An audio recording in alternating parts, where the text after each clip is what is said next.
Hello friends, welcome to our channel best for you. Guys, आज हम लोग class 10th का चैप्टर 9 उसका 12th क्वेश्चन करेंगे।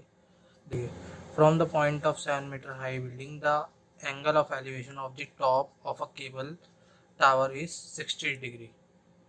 देखिए क्या बोला गया है कि एक from the top of 7 metre high building, एक 7 मीटर की बिल्डिंग है जहाँ से the angle of elevation of the top of a cable tower is 60 degree. देखिए क्या बोला गया है यहाँ पे हम क्वेश्चन में,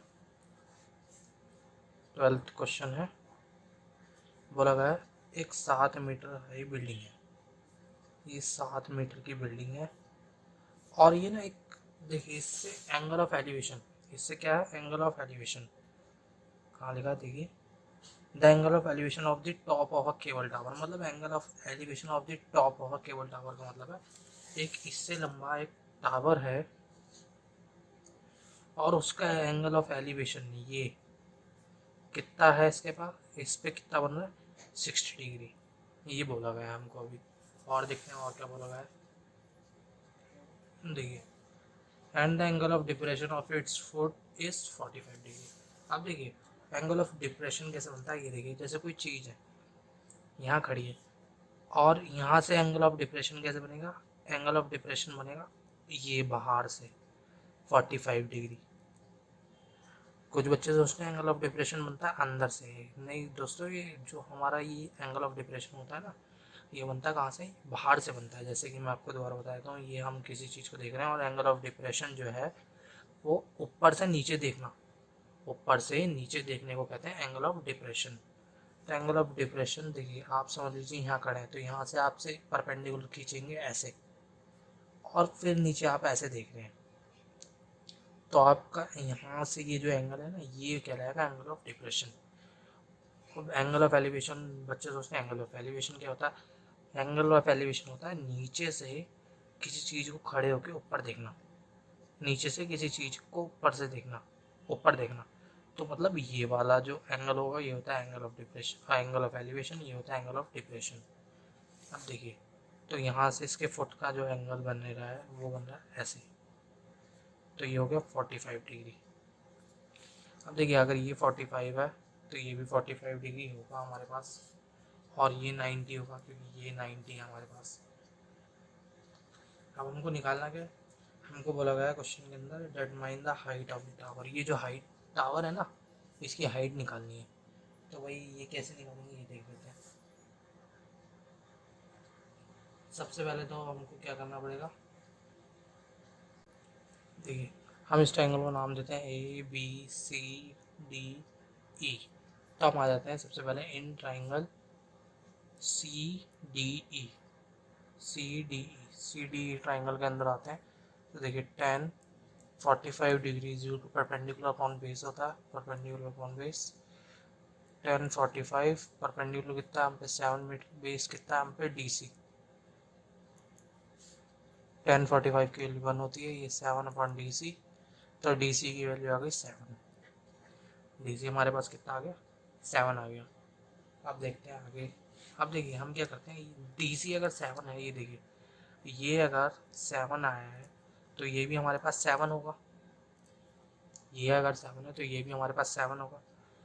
तो क्या करेंगे, और गाइज ये अगर 7 है तो इतना भी हमारे पास 7 ही होगा, ये तो आपको पता ही होगा, ये 7 है तो ये भी 7, और अगर ये 7 आ गया तो ये भी 7 हो गया। अब उसके बाद हमको ऊपर आना है, आते हैं triangle, in triangle ABE, triangle ABE में आ जाते हैं। तो ABE में क्या होगा, ABE 10 60 degree is equal to perpendicular क्या है AB, बेस क्या है हमारे पास BE।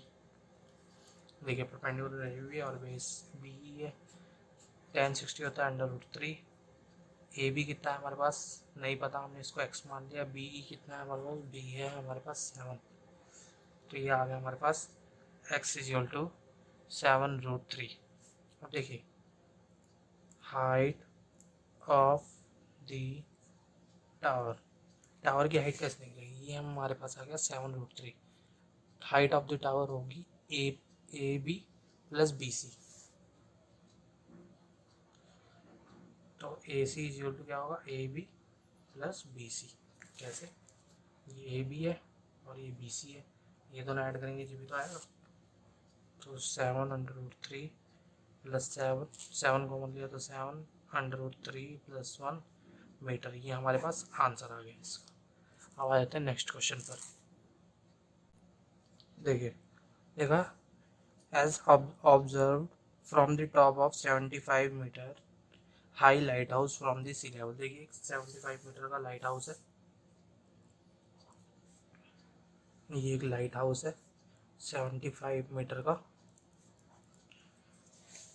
अब क्या बोला है हमको, कहा गया the angle of two ships. देखिए, the angle of depression of two ships are 30 degree and 45 degree. हमको बोला गया यहाँ पे एंगल ऑफ डिप्रेशन, ये हमको ध्यान रखना है। कह रहा if one ship is exactly behind the other ship then find the distance between two ships. देखिए हमको क्या कहा गया था, ये देखिए ये सी लेवल पे है और एंगल ऑफ डिप्रेशन मतलब देखिए पहली शिप हमने यहाँ मान ली और दूसरी शिप हमने यहाँ मान ली, तो पहली शिप का एंगल ऑफ डिप्रेशन कहाँ से बनेगा, यहाँ से, यह है 30 डिग्री, और दूसरी शिप का एंगल ऑफ डिप्रेशन ये पूरा, ये कितना है हमारे पास 45 डिग्री। देखिए अल्टरनेट एंगल्स बन रहे हैं। देखिए ये यहाँ पे ऐसे जेड बन रहा है, तो देखिए ये मैंने 30 से लिया है, ये जेड यहाँ से बनाया ना, तो 30, तो अल्टरनेट एंगल ये भी 30 हो जाएगा। अब मैं जेड यहाँ से बना रहा हूँ, ये देखिए, तो ये पूरा एंगल कवर कर रहा हूँ, ये पूरा कितना है 45, तो ये कितना आ गया 45। हमको बोला गया इनके बीच की डिस्टेंस फाइंड करनी है, ए बी सी डी, इन दोनों शिप्स के बीच की डिस्टेंस मतलब ये वाली डिस्टेंस हमको फाइंड करनी होगी। तो देखते हैं कैसे होगी। सबसे पहले तो आ जाते हैं इन ट्राइंगल ए बी सी। तो देखिए परपेंडिकुलर अपॉन बेस ले लेते हैं, परपेंडिकुलर अपॉन बेस, तो यहाँ पे हमारे पास कितना आएगा ये देखते हैं। देखिए 10 45 degree is equal to A B upon B C. 10 45 होता है 1, ए बी कितना हमको, ए बी जो दिया हुआ है ए बी है 75 मीटर, बी सी कितना है, बी सी हमारे पास है नहीं तो हमने इसको मान लिया, ये हम मान लेते हैं बी सी ही लिख लिया हमने, इसको बी सी लिख लिया, तो B C is equal to 75 metre आ गया। अभी कितना आ चुका है 75 मीटर। अब आ जाते हैं बड़े वाले ट्राइंगल पे। बड़े वाले ट्राइंगल पे देखिए in triangle A D B या ए बी डी कुछ भी लिख सकते हैं, तो हम लिखते हैं A D B. In triangle A D B, triangle A D B पे आ गए, देखते हैं क्या हुआ। ये देखिए ए डी बी, तो यहाँ पे क्या लेंगे ये अपॉन ये, तो 10 30 अपॉन परपेंडिकुलर कितना है, परपेंडिकुलर हमारे पास ए बी और ये बेस कितना है बी डी, 10 30 की वैल्यू होती है 1/√3, ए बी है 75, बी डी को हम क्या लिख सकते हैं, बी डी को लिख सकते हैं हम D C plus B C लिख सकते हैं ना। ये देखिए ये पूरा ये प्लस ये बनना है ना, ये प्लस ये, तो ये प्लस ये मतलब बी सी और डी सी, बी सी और डी सी।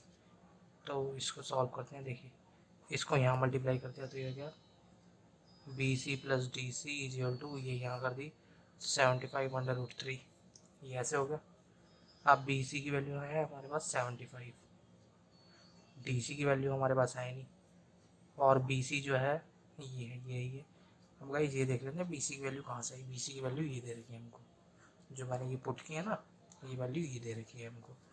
तो D C is equal to 75/√3, ये इधर गया तो -75 यहाँ से कॉमन आ जाएगा, तो D C is equal to 75 common ले लिया तो √3 -1। अब गाइस यही हमारा आंसर आ गया, यही हमसे पूछा गया था इनके बीच की डिस्टेंस। अब आ जाते हैं नेक्स्ट क्वेश्चन पर। देखिए लिखा है a 1.2 meter tall girl spots a balloon moving with the wind in a horizontal line at a height of 80 8.2 metre from the ground. देखिए एक लड़की है, ये डायग्राम हमको बना के दे रखा है पहले, लेकिन हम इस डायग्राम की जगह सबसे पहले तो हम सोचते हैं अपने डायग्राम से क्या दे रखा है हमको। देखिए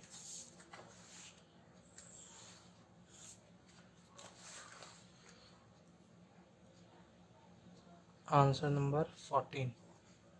देखिए एक ये लड़की है और जो इसके पास बलून है वो उसकी हाइट कितनी 88.2 मीटर। कहा गया the angle of elevation of the balloon from the eyes of the girl is instant is 60 degree. तो देखिए इस लड़की की आई पे से, यहाँ एक बलून है, उसकी हाइट जो है, उसकी हाइट कितनी बन रही है 60 डिग्री। ये कितनी बन रही है 60 डिग्री। देखिए ये मैंने इतना इसलिए छोड़ा है क्योंकि 1.5 मीटर की वो लड़की है और उसकी आंखें यहीं होंगी ऊपर, तो ऊपर आंखें होंगी तो यहीं से तो एंगल ऑफ एलिवेशन बनेगा। अब हमको कहा गया है कि थोड़ी देर बाद ना वो जो बलून है वो 30 डिग्री का एंगल बनाने लग जाता है उसकी आंख से। 30 डिग्री का एंगल बनाने का मतलब है वो थोड़ी दूर चला जाता है बलून। समझ लीजिए बलून इधर आ गया, तो यहाँ से अब इसकी आँख पे कितने डिग्री का वो बना रहा है एंगल 30 डिग्री का। और हमसे पूछा गया है, और ये जो बलून की हाइट दे रखी है ना ग्राउंड से दे रखी है, बलून की हाइट कितनी दे रखी है 88.2 मीटर। ये क्वेश्चन है, इसको ध्यान से दोबारा समझते हैं। देखिए क्या कहा गया है क्वेश्चन के अंदर कि 1.5 मीटर की लड़की है, सबसे पहले उसकी आँख से बलून जो है यहाँ पे, तो उसकी आँख से 60 डिग्री का कोण बनता है, और उसके थोड़ी देर बाद जब बलून थोड़ी दूर आ जाता है तो 30 डिग्री का उसकी आँख से कोण बनता है।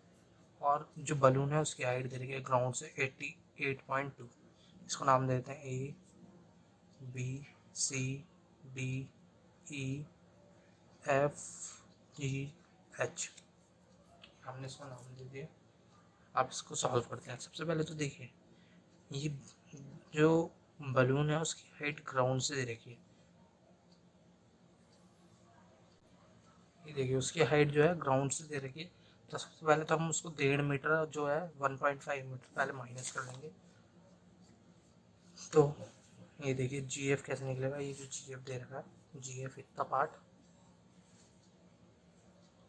ये जी एफ है इतना पार्ट, तो ये कैसे निकलेगा, ये जी ई माइनस एफ ई कर देंगे। जब हम जी माइनस एफ ई, जी क्या है पूरा पार्ट, एफ ई कितना इतना पार्ट, पूरे में से जब इतना माइनस कर देंगे तो इतना ही बचेगा।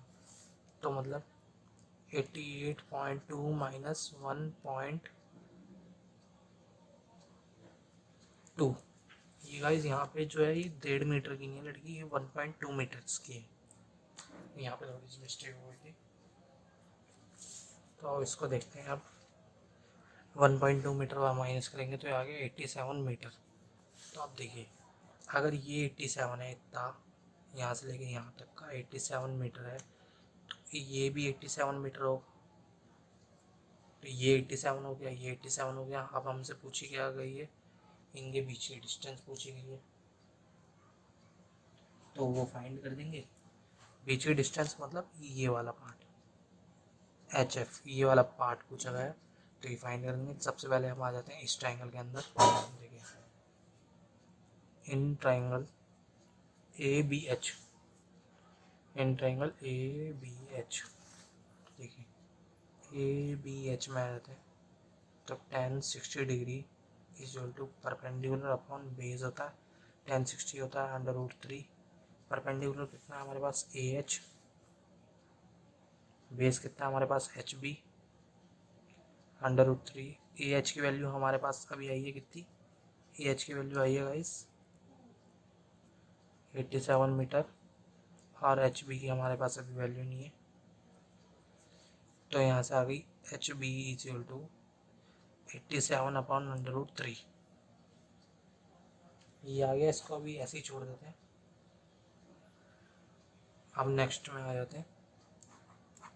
लेकिन नेक्स्ट ट्राइंगल है हमारे पास जी बी एफ, ये एफ बी जी, तो हम लिख सकते हैं इन ट्राइंगल एफ बी जी।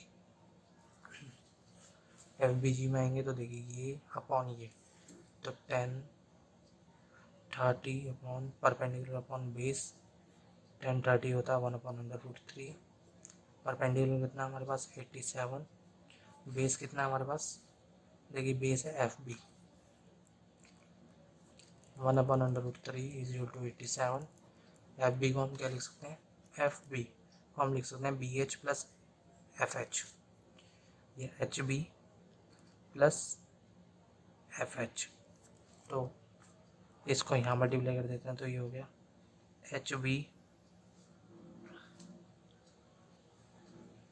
देखिए H B plus F H is equal to 87/√3। H P की हमारे पास वैल्यू है 87/√3, ये वैल्यू दे रखे हैं ना हमको, plus F H is equal to 87/√3 दे रखा। ये एफ एच इधर ही रखेंगे और इसको उस साइड भेज देंगे, तो 87/√3 माइनस 87/√3 अपॉन 1 मान के क्रॉस मल्टीप्लाई कर देंगे। तो करते हैं, देखिए एफ एच इसकी इसमें मल्टीप्लाई होगी तो 87 इंटू 3 हो गया, क्योंकि रूट की रूट में मल्टीप्लाई हुई, और ये 87 हो गया और अपन बचा 87। तो देखिए 201 माइनस 87 अपॉन √3, इसे सॉल्व करते हैं। देखिए ये यहाँ पे होगा हमारे पास 87 इंटू 3 होता है हमारे पास 1261, तो 261 माइनस 87 कितना होगा हमारे पास, तो देखिए 261 माइनस 87 अपॉन √3, ये हो गया हमारे पास 174 अपॉन √3। इसको रैशनलाइज कर देंगे तो ये होगा 174 अपॉन 3, और हमारे पास आंसर आ गया 3 5 15 और 58/√3। ये गाइस हमारे पास इसका आंसर आ गया। तो मैं उम्मीद करता हूँ गाइस आपको वीडियो पसंद आई होगी। अगर आपको वीडियो पसंद आई तो वीडियो को लाइक कीजिए और चैनल को सब्सक्राइब करना ना भूलें। Thanks for watching.